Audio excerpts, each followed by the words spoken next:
사무엘상 8장 말씀입니다. 사무엘상 8장입니다. 구약성경 418쪽입니다. 구약성경 418쪽.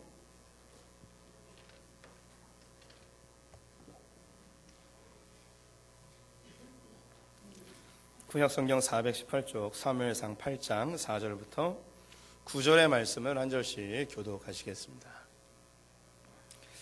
한 절씩 교독합니다. 이스라엘 모든 장로가 모여 라마에 있는 사무엘에게 나아가서 그에게 이르되 보소서, 당신은 늙고 당신의 아들들은 당신의 행위를 따르지 아니하니 모든 나라와 같이 우리에게 왕을 세워 우리를 다스리게 하소서 한지라. 우리에게 왕을 주어 우리를 다스리게 하라 했을 때에 사무엘이 그것을 기뻐하지 아니하여 여호와께 기도하매 여호와께서 사무엘에게 이르시되 백성이 네게 한 말을 다 들으라. 이는 그들이 너를 버림이 아니요 나를 버려 자기들의 왕이 되지 못하게 함이니라. 내가 그들을 애굽에서 인도하여 낸 날부터 오늘까지 그들이 모든 행사로 나를 버리고 다른 신들을 섬김같이 내게도 그리 하는도다. 그러므로 그들의 말을 듣되 너는 그들에게 엄히 경고하고 그들을 다스릴 왕의 제도를 가르치라. 아멘. 오늘도 주의 보좌를 찾아 나오시는 성도님들에게 하나님의 은혜와 평강이 함께 하시기를 축원드립니다. 옆 사람에게 반갑게 인사하겠습니다. 주님은 당신 편이십니다. 우리는 교회의 권위에 대한 이야기를 계속 나누고 있습니다. 교회는 예수 그리스도를 주로 고백하는 자들의 모임을 교회라고 이야기합니다. 예수 그리스도를 주님이라고 고백한다는 것은 나는 그의 종, 노예이고 예수 그리스도 하나님이 우리의 주인 되어주심을 고백하는 자들이죠. 즉 나의 의지나 나의 생각, 나의 뜻은 사라지고 주인 되어주신 하나님과 예수 그리스도의 뜻이 나를 통하여 이루어지길 바라는 사람들의 모임이 바로 교회입니다. 구약에도 믿음의 공동체가 있었고 신약에도 있었지만 전혀 다른 공동체입니다. 즉 십자가를 경험하지 못했기 때문이죠. 구약의 공동체는 하나님을 이용하여서 내가 원하는 뜻을 이뤄내려 하였던 우상 숭배하던 공동체였지만 신약의 공동체는 십자가를 경험하여 내가 십자가에 못 박아 사라지고 나를 부인하고 하나님이 목적하시고 계획하신 바가 우리를 통하여 이루어지길 바라는 것이 바로 교회입니다. 하나님께서는 창세 전부터 준비되었던 이 놀라운 비밀의 경륜을 교회에다가 주시고 2000년 역사 속에서 교회를 통하여 하나님의 나라가 이 땅 가운데 편만하게 이루어지는 것을 우리에게 눈으로 목격하게 하셨습니다. 그래서 지금 우리가 경험하고 있는 대부분의 삶의 문화와 문명들은 교회를 통하여서 나오고 있다는 것을 말씀을 드리고 있죠. 그래서 2000년 역사 속에서 그 풍성함을 지금 우리가 맛보고 있습니다. 이 땅의 통치자들과 권세자들이 하나님의 이 놀라운 비밀의 지혜를 보고 놀라게 될 것이라고 성경에서 이야기하고 있죠. 지난 시간에는 이 교회와 과학에 대한 이야기를 하였는데요. 오늘은 교회와 정치에 대한 얘기를 해보도록 하겠습니다. 이 정치는 경제와 법과 긴밀하게 연관이 되어져 있습니다. 하나만 띄워놓고 이야기하기는 어렵고요. 그래서 다음에는 교회와 경제에 대한 이야기, 교회와 법에 대한 이야기를 계속해서 진행해 나가게 될 것입니다. 오늘 교회와 정치에 대한 이야기 시작하면서 동영상 하나를 보겠습니다.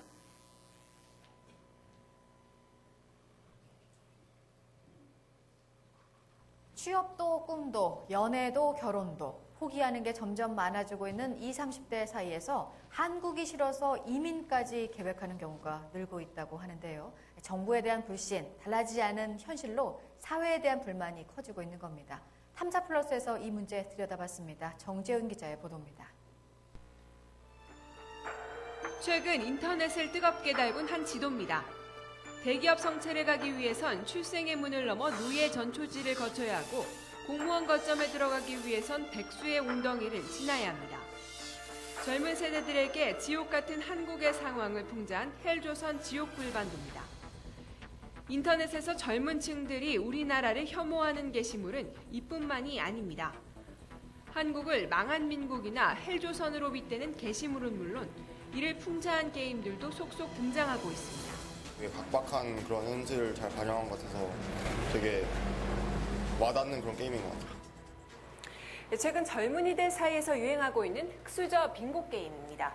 이 빙고판에서 자신에게 해당하는 항목이 일직선으로 5개가 연결되면 빙고가 되는 건데요. 자, 한번 해볼까요? 이 집에 욕조가 없다. 집에 비데가 없다. 1년에 신발 한두 켤레로 버틴다. 집에 있는 TV가 브라운관이다. 집에 차가 아예 없거나 있어도 연식이 7년 이상 됐다. 25개의 항목이 담긴 이 빙고판에서 빙고가 몇 줄 만들어지느냐에 따라 자신의 생활 수준을 가늠해 볼 수 있다는 겁니다. 소위 뭐 3포 세대, 5포 세대, 더 나아가서 요즘 M포 세대, 모든 걸 포기하는 세대라고까지 얘기가 되는데 그들이 지금 몸담고 있는 우리 사회를 저주하게 만드는 실제 네티즌들은 얼마나 한국 사회에 불만을 가지고 있을까? 취재진은 국내 한 포털 사이트와 함께 헬조선 현상에 대해 설문조사를 실시했습니다. 설문에 참여한 네티즌들의 90%가 2040 젊은 층이었습니다. 한국이 싫어서 다른 나라로의 이민을 생각해 본 적이 있냐는 질문에 2만 1000명의 응답자 중 88%가 있다고 답했습니다. 한국에 사는 게 힘들다고 느낀 이유로는 반복적으로 발생하는 대형 사건 사고나 정치적 문제 등으로 인한 정부 불신이 가장 컸습니다.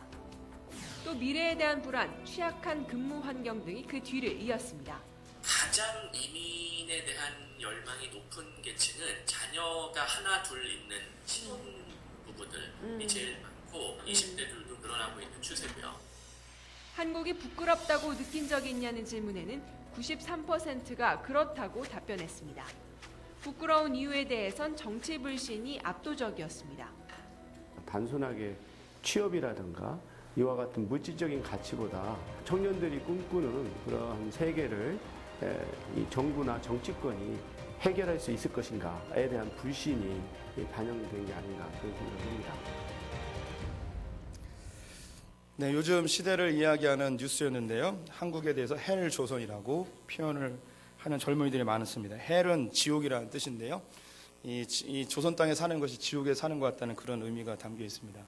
통계에서 보셨듯이 정치에 대한 불신, 정부에 대한 불신이 이 대한민국을 떠나고 싶어하는 가장 중요한 욕구가 되어버렸습니다. 이 정치에 대한 불신은 무관심으로 이어지게 되어지고 그것은 곧 투표율로 나타나게 되었습니다. 남아프리카에 있는 나라 중에 나미비아라는 나라가 있습니다. 지도를 보시면 남아프리카 공화국 바로 옆에 있는 나라인데요.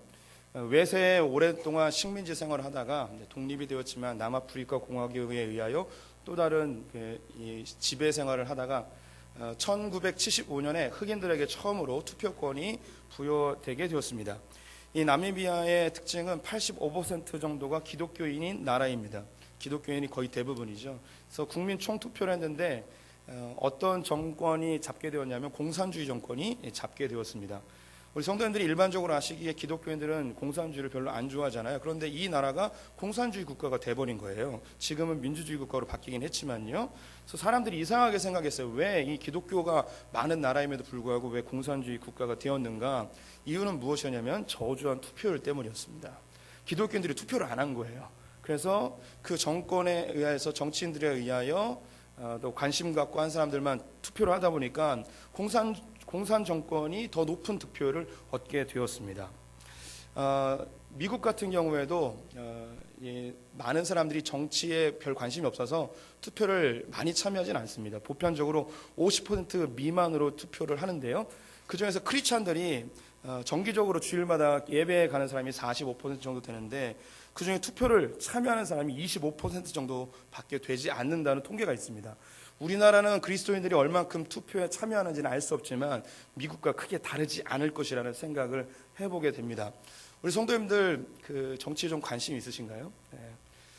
정치에 관심을 가지셔야 돼요.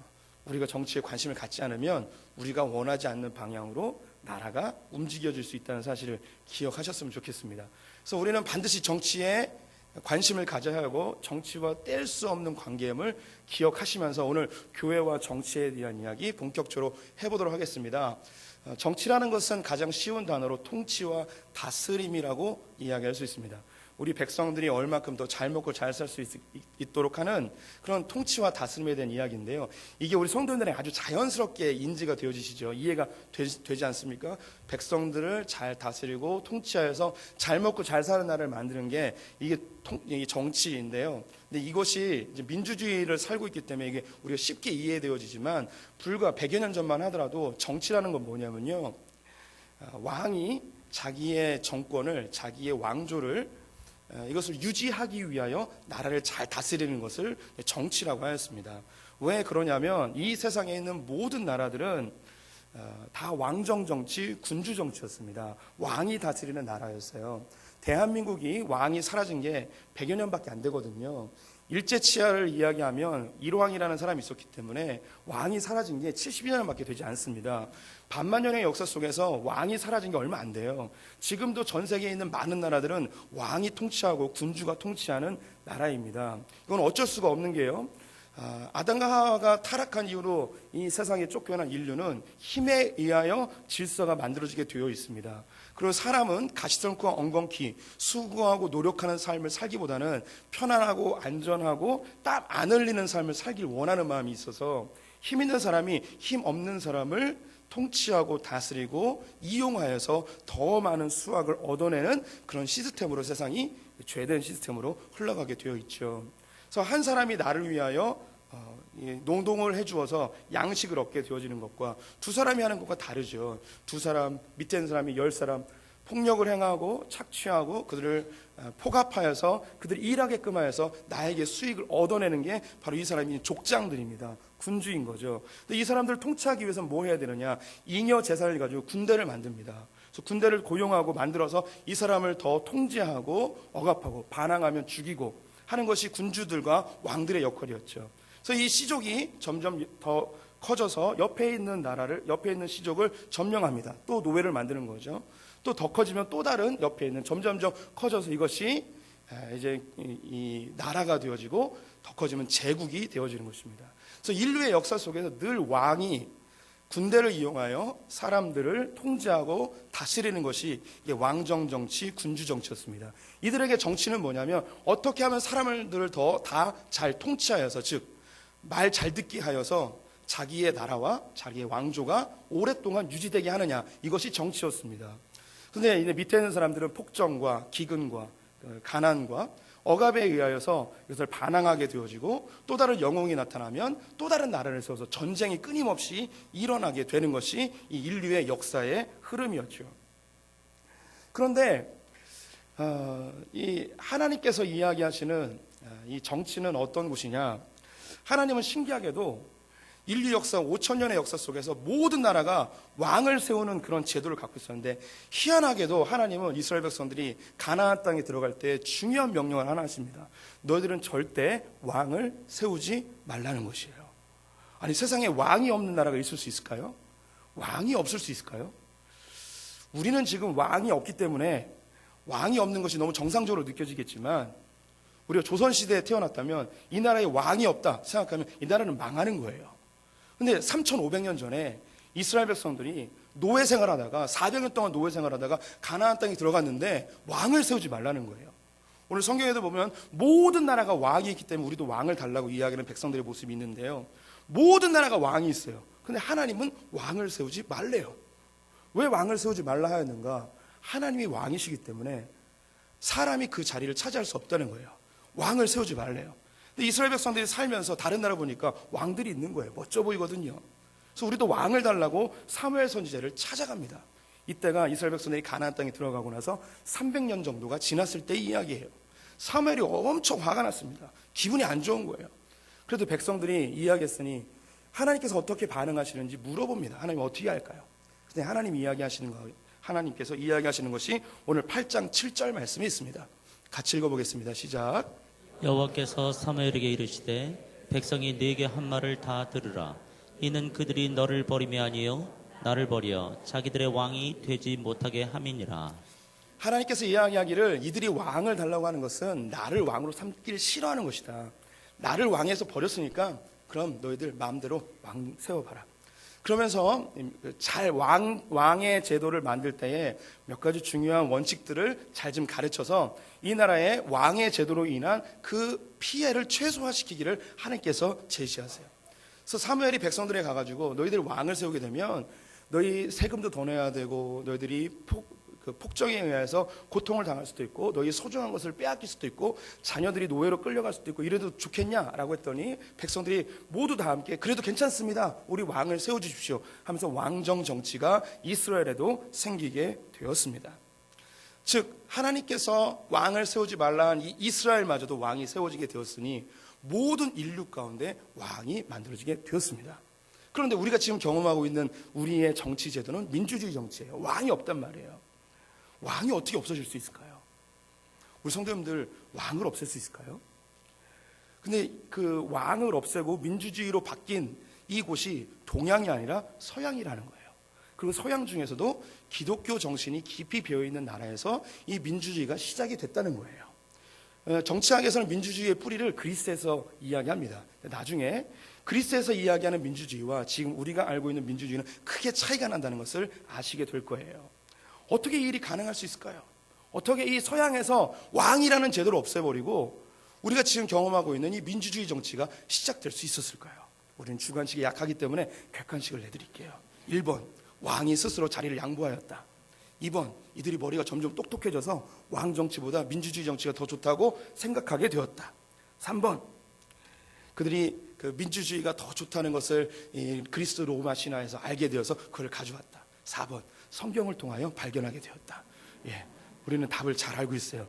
교회에서는 그냥 무조건 성경이나 예수님, 하나님 이쪽으로 얘기하면 다 되는 거예요. 예. 중세 신성 로마 제국 때에 그들이 교황에 의하여 그리고 각각의 이 군주들에 의하여 왕들에 의하여 그는 엄청난 핍박의 세월들을 보내고 있었습니다. 그들은 국가에도 세금을 내야 되고 그리고 바티칸에도 세금을 내야 되고 그들은 모든 사람 대부분이 95% 이상이 다 노예로 살아갔어야 되고 땅을 마음대로 옮길 수도 없고 자기의 재산이 보장되지도 않고 그들이 자유나 또 권리도 아무것도 누리지 못하는 그런 정말 노예 같은 생활들을 그렇게 살아가고 있었습니다. 이때에 하나님께서 교회를 사랑하시고 하나님의 백성들을 통하여 하고 싶은 일이 있으셔서 종교개혁을 일으키시죠. 1517년에 마틴 루터에 의하여서 종교개혁이 일어나게 되었습니다. 그 뒤를 이어 가장 또 그 위대한 종교개혁가 프랑스에서 나타난 존 칼빈이라는 사람이 나타나게 되어집니다. 이 요한 칼빈, 존 칼빈은 우리 장로교회 기틀을 마련하신 분인데요. 이 존 칼빈이 프랑스에서 종교개혁을 일으키는데 핍박이 굉장히 심했고요. 목숨의 위협까지 느끼게 되어집니다. 그래서 이 존 칼빈과 그를 따르는 사람들이 이주를 하게 돼요. 거기가 어디냐면 스위스 제네바라는 곳이었습니다. 그런데 이 스위스 제네바에서 지금까지 왔던 이 왕정 정치, 군주 정치를 포기하고 이 부패하고 사람들이 핍박 가운데 살아가는 이 모습이 너무 싫었어요. 성경을 보니까 하나님 앞에서 모든 사람이 평등하고 자유로운데 지금 살아가는 세상은 자유도 없고 평등도 없고 계급 속에서 무참하게 인권이 유린되어지는 그 사회를 이 칼빈은 도저히 마음속에 용납될 수가 없었어요. 그래서 제네바에서 그는 중요한 결정을 하게 되어집니다. 지금까지 있었던 이 왕정 정치가 아닌 왕이 없는 하나님이 기뻐하시는 나라를 만들어야겠다는 결단을 하게 되어집니다.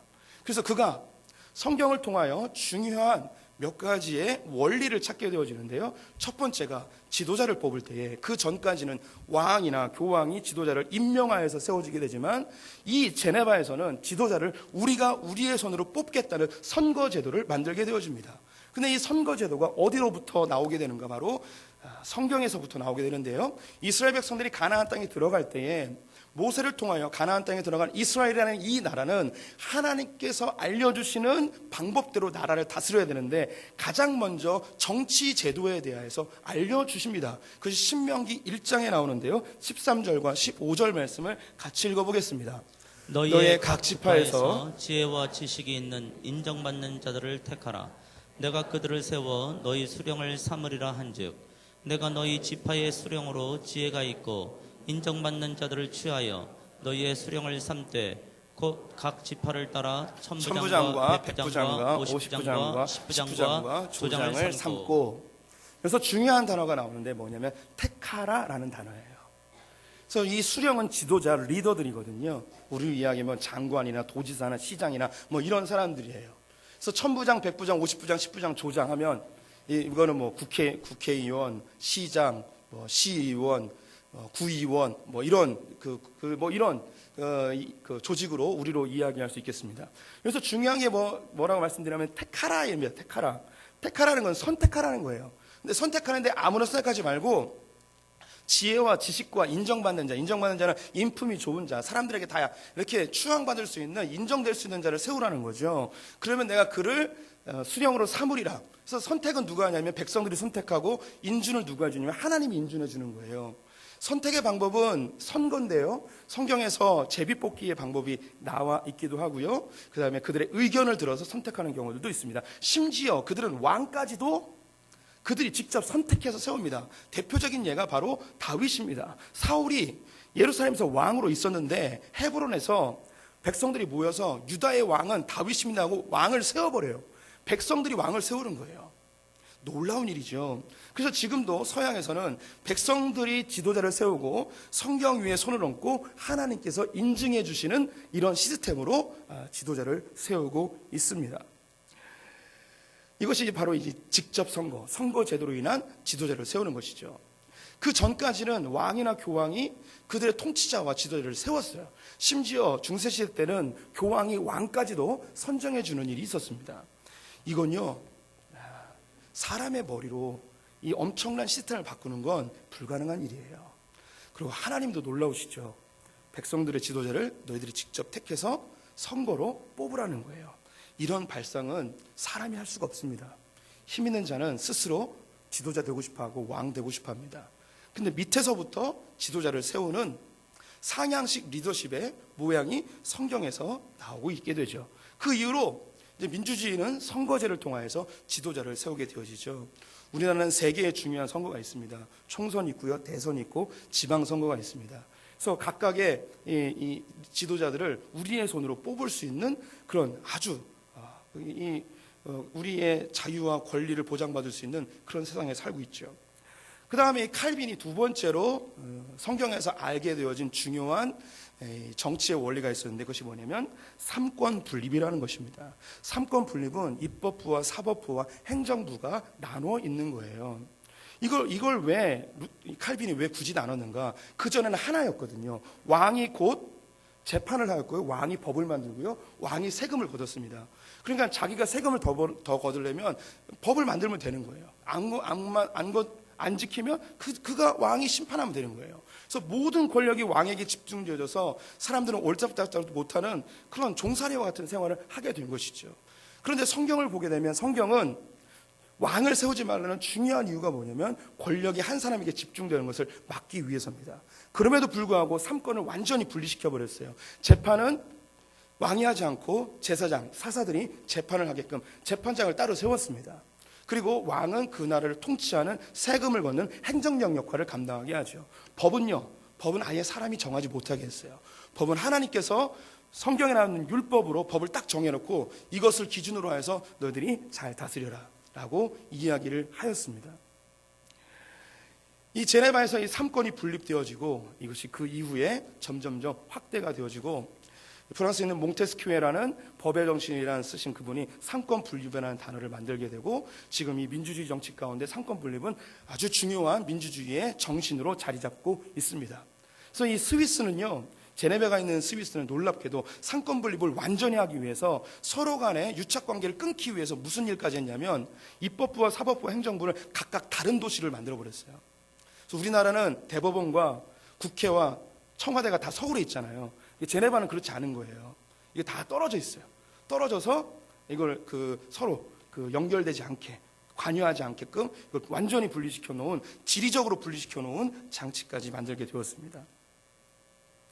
이게 이제 그리스 민주주의와 현대 민주주의의 가장 큰 차이인데요. 그리스 민주주의는 일원 구조이고요. 지금은 다원 구조라고 합니다. 일원 구조는 뭐냐면 이 대표로 뽑혀진 사람들이 법을 만들고 재판도 하고 통치도 하는 이 3가지를 같이 한 게 일원 구조예요. 하나로 다 했는데 지금은 다원 구조, 삼권이 분립되어진 곳이기 때문에, 이런 제도이기 때문에 고대 그리스 민주정치와 지금 민주정치는 완전히 다른 것을 우리가 알아야 할 것입니다. 세 번째로 이제 또 중요한 칼빈이 깨닫게 되어진 성경에서 발견되는 정치 제도가 뭐냐면 지방 분권 정치라는 것입니다. 이스라엘 백성들이 여호수아와 함께 가나안 땅에 들어갑니다. 그래서 그 땅을 정복하여 그 땅을 분배받고 살게 되는데 12지파가 각각의 그 땅을 분배받아요. 그런데 그 나라에 왕이 없어요. 제1수장이 없는 거예요. 그럼 어떻게 하냐면 각 지파마다 수령이 있어요. 즉 지도자가 있어서 이 지도자가 각 지파마다 다스리는 거예요. 그러다가 12지파가 함께 회의할 일이 있으면 함께 모이라고 합니다. 모여서 토의하고 결정하고 누군가 한 지파가 공격을 당하면 다 모여서 회의를 해서 이 공격받은 것을 어떻게 대처할 것인가 군대를 조직해요. 그럼 각 지파마다 몇 명씩 군대를 차출하라고 해서 나가서 함께 전쟁을 하게 되어지죠. 이것을 뭐라고 표현하냐면 지금 연방제도라고 이야기를 하는 거예요. 그래서 이 지방 분권 정치는 제네바에서부터 칼빈이 시작을 하였는데 그것이 어디에서 이것이 실천이 되어졌냐면 바로 교회에서 실천이 되어졌습니다. 그래서 교회는 세 가지의 회의 기구가 있어요. 세 가지의 회의 기구가 있는데 첫 번째는 당회라는 게 있습니다. 우리가 이 교회에서 각 교회마다 교황이 통치를 받는 게 아니고 각 교회의 자립성과 독립성을 인정해 주는 거예요. 그래서 여기서 선거를 통하여 장로와 그리고 목사를 선출합니다. 그럼 이 장로와 목사들이 함께 모이는 게 그 상위 기관인 노회라는 게 있어요. 이 노회에서 투표를 통하여 전체 한 나라의 교회를 운영하는 총회의 대표를 선출하여 보내게 됩니다. 이 제네바에서 사용하던 당회, 노회, 총회가 영국으로 넘어가서 스코틀랜드 장로교가 되는데 이 단어가 영어로 바뀌게 되는데요. 당회를 뭐라고 하냐? 철치 세션이라고 이야기하는데 이것이 의회라는 단어인 세션으로 발전이 되게 됩니다. 노회는 프레스비테리라고 하는데 우리가 장로교가 영어로 프레스비테리언이라고 하는 거예요. 총회는 제너럴 어셈블리라고 하는데요. 이 총회의 어셈블리라는 단어에서 무엇이 나왔냐면 국회라는 어셈블리가 나오게 되었어요. 이런 단어가 없었어요, 원래. 그런데 교회에서 이런 단어를 쓰게 되어지자 훗날에 민주주의가 발전하면서 이 단어를 쓰게 된 거예요. 얼마 전에 드라마 있었잖아요. 알죠? 어셈블리라는. 텔레비전 좀 보세요. 그런 건 좀 시청률이 4%인가 3%밖에 안 됐다고 하는데 어셈블리가 국회라는 뜻이에요. 국회의원들 얘기잖아요. 이 단어들이 다 교회에서 흘러오게 되었어요. 사사기를 통하여서 종교개혁자들이 이 나라가 왕이 없어도 통치되어질 수 있구나라는 걸 알게 됐어요. 그래서 지방마다 지역마다 그곳의 지도자들이 그 나라를 통치하고 그리고 한 나라에 중요한 일이 생기면 함께 모여서 의논하여서 결정하면 되겠구나. 그래서 이 제네바에서 시작되어진 스위스에서 시작되어진 이 연방제도 지방 분권 정치가 영국으로 가게 되는데요. 영국에도 국왕이 있었습니다. 국왕제도를 폐위시키고 공화정을 실시한 즉 영연방을 만든 사람이 있는데 그 사람이 크로멜이라는 사람입니다. 이 사람은 미국의 정치가였고 군인이었고 청교도 신자였어요. 이제 우리가 같은 라인에 있는 분이에요. 그리고 잉글랜드 연방을 설립하게 되었고 잉글랜드와 스코틀랜드와 아일랜드를 통치한 최초의 사람이 되었습니다. 그래서 이 사람이 이제 영연방을 만들게 됐어요. 스위스에서 칼빈이 나라를 만들었다고 했잖아요. 스위스가 정식 명칭이 아니에요. 스위스의 정식 명칭은 스위스 연방이에요. 그래서 이 스코틀랜드에서 핍박을 받았던 사람들이 네덜란드로 이민을 가게 됩니다. 네덜란드에서 피난하였던 이 청교도 장로교인들이 또 핍박을 받게 돼서 이 사람들이 배를 타고 어디로 오게 되느냐? 미국으로 넘어오게 되어져요. 그래서 미국에 넘어와서 그들이 만든 나라가 왕이 없는 연방제도인 미국 연방을 만들게 된 것이에요. 이 모든 흐름이 어디서부터 나왔냐면 성경으로부터 나오게 되었습니다. 이런 건 정치 시간에 사회 시간에 안 배워요. 이런 거 가르쳐주면 안 되거든요. 성경에 있는 걸 다 빼고 이 세상은 알려주려고 하는 것이죠. 네 번째 칼빈이 성경에서 발견한 중요한 정치 원리가 있는데 그것이 뭐냐면 정교 분리라는 거예요. 교회와 정치는 분리되어져야 한다는 것이죠. 그럼 이것이 다른 것도 있냐? 다른 게 있습니다. 로마 카톨릭은요 교회와 정치를 하나로 봤어요. 그래서 교회가 곧 나라예요. 그래서 로마 교황이 유럽 전체를 통치하고 다스렸던 게 그런 생각 때문입니다. 또한 종교개혁자들을 처음에는 그 로마 교황청과 계속 싸우다 보니까 정치에 아예 관여를 안 했어요. 그래서 완전히 따로따로 되게 되었습니다. 그런데 이 개혁주의 우리 장로교 신앙은 어떻게 되냐면 교회와 정치는 분리되어야 하지만 결코 뗄 수 없는 관계이기 때문에 교회에서 성경적 마인드, 성경적 가치관을 가진 사람들을 키워내서 어디로 보내는가? 정치로 보내어서 하나님의 뜻과 목적이 이 땅 가운데 이루어지도록 하는 것이 바로 이 개혁주의 신앙, 장로교 신앙인 거예요. 그래서 여기 계신 분들 가운데 뜻을 품은 분들이 국회로 가시길 바라요. 하나님의 가치관을 가지고 가셔서 국회의원 되세요. 그리고 국회의원 연설할 때 제가 이곳에 온 것은 김창현 목사님의 놀라운 지도와 기도와 이런 게 있었다고 이렇게 한마디씩 해주시면 예, 제가 밥 한 번 사드리도록 하겠습니다. 이게 정교 분리입니다. 그 외에도 몇 가지 중요한 이 정교 분리의 안에 있는 그 핵심 내용 중에 성경이 이미 알고 있는 건데 모든 권세 하나님의 허락 없이는 세워지지 않는다는 거예요. 그래서 국가에 대한 철저한 충성과 청지기적인 자세를 성도들에게 요구하였습니다. 그들이 악한 정치인일지라도 그들을 위해 기도하고 그들이 정한 법에 대하여서 우리가 순종할 필요가 있다고 강력하게 제네바 시민들에게 알려줬습니다. 또 한 가지를 알려줬는데요. 사회 불복종, 시민 불복종 운동도 이야기했어요.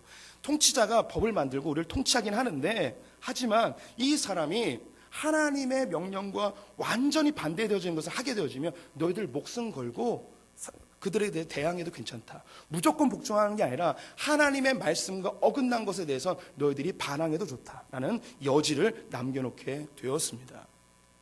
이것이 이런 이 장로교의 정치가 민주주의 정치로 확대되어져 지금까지 우리가 많은 것을 누리고 있죠. 그렇다면 이 대한민국은 5,000년 동안 왕이 다스리던 나라였는데 어느 날 갑자기 이게 민주정치로 확 바뀌어버리게 되었잖아요. 이 민주정치로 바뀔 수 있었던 중요한 계기가 뭐냐면 일제시대 그 35년 동안 한국교회가 이 땅 가운데 민주주의의 씨앗을 많이 뿌려놨어요. 4가지 정도를 이야기하게 되는데요. 첫 번째는 자유와 평등에 대해서 많이 이야기를 했습니다.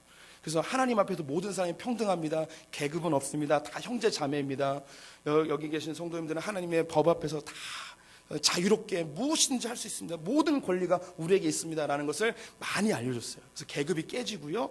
자유와 평등 사상이 심겨지게 되었습니다. 두 번째는 한국에 실시되어진 선교 정책이 네비우스 정책이라고 하는데요. 네비우스 정책은 3가지 중요한 가르침이 있어요. 자립, 우리의 자기 스스로 교회가 세워져야 하고 자전, 자기 스스로 전도를 해야 되는 거예요. 그 다음에 3번째가 이제 자치, 여기 있는 백성들이 이 교인들이 스스로 교회를 통치하고 다스리는 자치, 자전, 자립의 중요한 네비우스 정책을 한국 교회 가운데 심어주었습니다.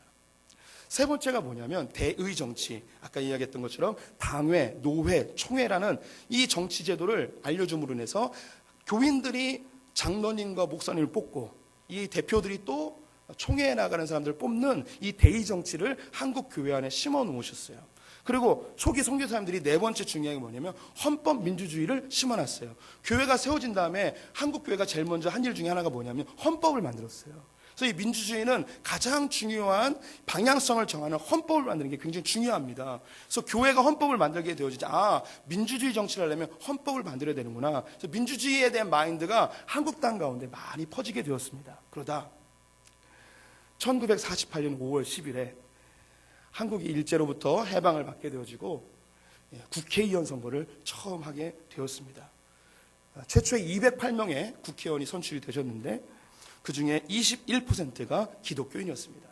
당시 기독교 인구가 5%였는데 그보다 5배가 많은, 4배가 많은 엄청난 숫자의 기독교인들이 국회의원이 되게 된 거예요. 그래서 1948년 5월 31일에 재헌국회, 제일 처음 열린 국회가 열리게 되었습니다. 그래서 처음 뽑혀진 이 국회의원들 208명이 임시의장을 선출하였습니다. 이분이 바로 이승만 박사님이에요. 이승만 박사님이 단상에 올라가게 됐고요.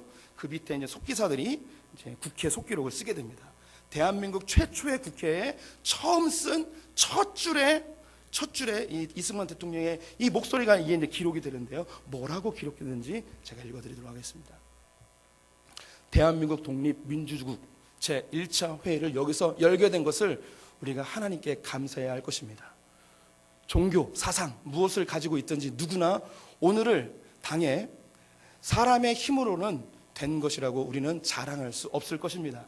그러므로 하나님께 기도드리지 않을 수 없습니다. 동의하십니까? 동의합니다. 제청합니다. 해서 208명 중에 21%가 기독교인임에도 불구하고 거기 있던 모든 국회의원들이 동의 제청을 하고 우리나라 최초의 국회가 기도하면서 시작이 되었어요. 그 기도도 그냥 기도한 게 아니라 거기 있던 분들이 다 일어나서 통성기도를 하셨어요. 그리고 그 중에 한 분을 지목하십니다. 이윤형 의원님이었는데 종로구에서 당선되신 분인데 이분은 감리교 목사님이었어요. 단상으로 올라오시라고 해가지고 이 의원께서 이 나라를 위해서 처음 열리는 이 국회를 위해서 기도 좀 해주십시오. 국회에서 이 목사가 기도를 한다, 이게 말이 안 되잖아요. 근데 아무도 거절하지 않았어요. 나와가지고 이렇게 기도합니다. 우리에게 독립을 주신 하나님, 우주와 만물을 창조하시고 인간의 역사를 설립하신 하나님, 이 민족을 돌아보시고 이 땅에 복을 내리셔서 감사에 넘치는 오늘이 있게 하심을 진심으로 감사합니다. 이렇게 하고 우리나라 국회가 시작이 된 거예요. 5,000년 동안 왕이 다스리던 나라가 오늘날 갑자기 왕이 사라지고요, 하나님의 정치 이념이 담겨있는 이 민주주의가 이 땅 가운데 시작이 되게 됐어요. 기적이에요, 기적. 이 민주주의가 시작되지 않았으면 우리는 아마 사회주의로 변화됐거나 아직도 왕을 섬기는 나라가 됐으리라고 생각이 들어요. 자유도 없고요, 누군가의 종으로 살아가야 될 분들이 여기 모두예요. 다 자기는 명문가문이라고 생각되겠지만 조선시대 때 사대부 양반은 5%밖에 되지 않았고요, 나머지는 다 쌍놈들이었어요. 그런데 다 일제시대 때 돈 주고 족보를 사가지고 어느 날 갑자기 나 김해김씨다, 밀양박씨다, 경주씨다, 다 지네들이 만든 거예요. 예. 여기 계신 분들 중에 옛날부터 금수저 물고 나오시는 분을 빼고는 다 여기 쌍놈들이에요. 그러니까 여기서 다 종사를 하고 있어야 되는 거예요.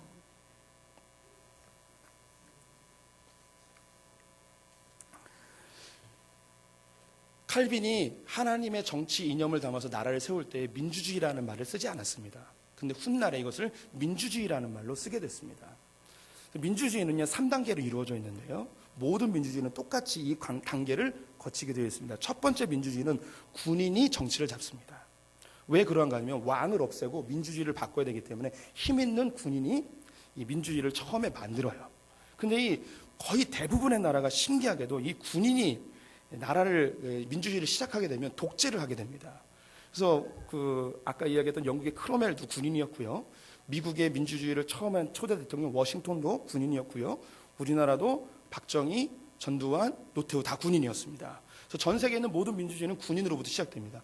그런데 이들이 독재하면서 사람들이 이것을 신물라하며 바꿔야겠다는 생각을 하게 되죠. 그래서 두 번째 단계가 뭐냐면 정치인들, 전문 정치인들이 민주주의를 잡게 되어집니다. 우리나라도 군인들이 지나간 다음에 김영삼, 김대중, 노무현, 전문 정치인들이 그 대통령이 되어지죠.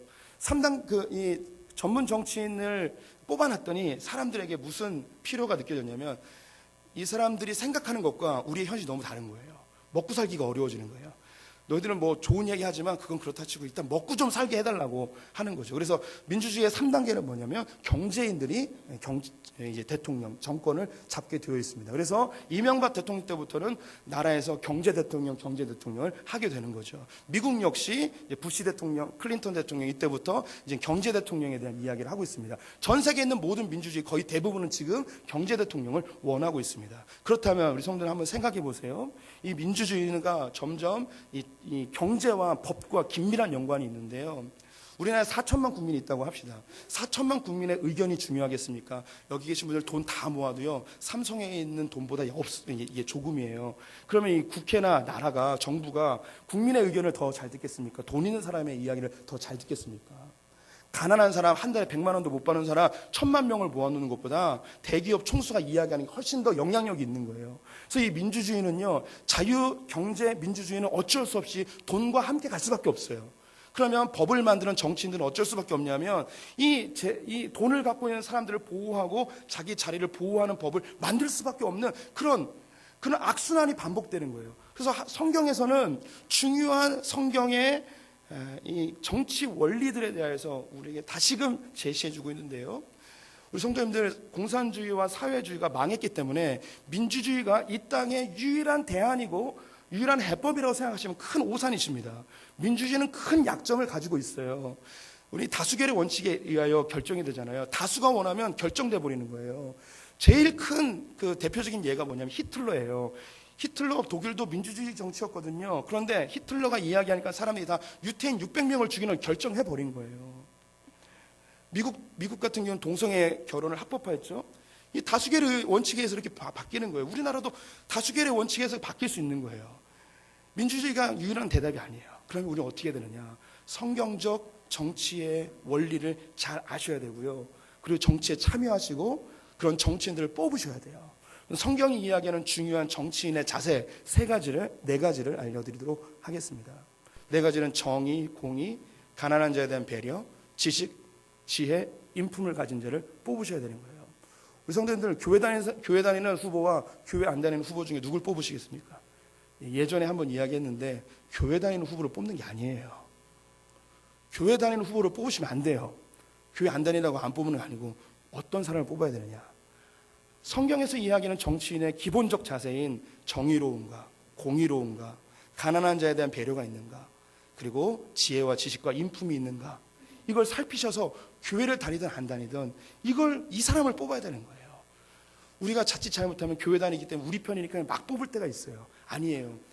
교회 다닌다고 하지만 그 안에 성경적 마인드가 전혀 없는 사람이 있을 수 있는 거예요. 교회 안 다니지만 이 세상 질서 속에서 정의롭고 공의롭고 가난한 자의 배려와 인품과 지식과 지혜가 충만한 사람이 교회 안 다니는 사람 중에 있을 수 있어요. 이 사람을 뽑으셔야 되는 거예요. 성도님들, 정의는 경제적 정의예요. 수고하고 일한 것만큼 수확을 얻을 수 있는 그런 사회가 돼야 돼요. 법 앞에서 모두가 평등한 사회, 돈 있다고 면제되어지고 돈 없다고 벌받는 이런 사회 만들면 안 되는 거죠.